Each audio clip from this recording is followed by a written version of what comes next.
Heto ang aking day in a life sa aking mini farm. Paglabas ng kubo, kape-kape muna habang ine-enjoy ang view.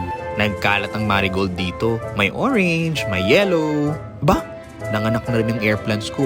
Noong nakaraang taon, wala ni isang nakatanim dito. Pero tingnan nyo naman, ang taasan ng ibang puno, yung sampalok na sintaas ko lang noon, mas matangkad na sa akin ngayon. Itong avocado, sumipa na.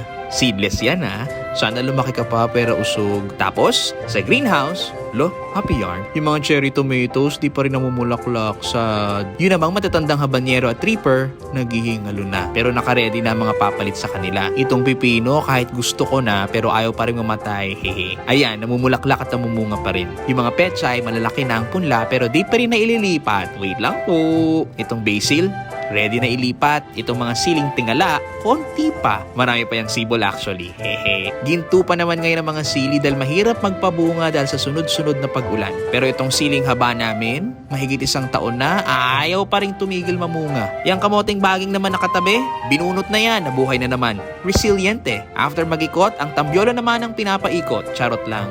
Compost bin po yan. Then bike-bike muna, sway-sway sa duya, tapos ayun, tulog. At ang pinakamasaya, magha-harvest. Meron akong talong. Papaya na hitik pa rin sa bunga. Pwede na ito. Yung pulang sitaw inatake ng insekto. Pero pwede pa naman yan. At may plot twist itong sigarilyas na akala ko namatay na. Pero late bloomer lang pala. Yay! Gusto ko rin sana ng malunggay pero di ko maabot ang sanga eh. Parang itong okra na OA lumaki, mas patangkad pa sa akin. Kinuha na rin ng saging.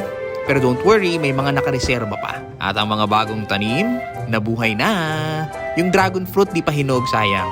Pero marami namang laman ng kamoting kahoy. At ang soon to be star ng Pasko, maliliit pa eh. Pero soon, lalaki din to.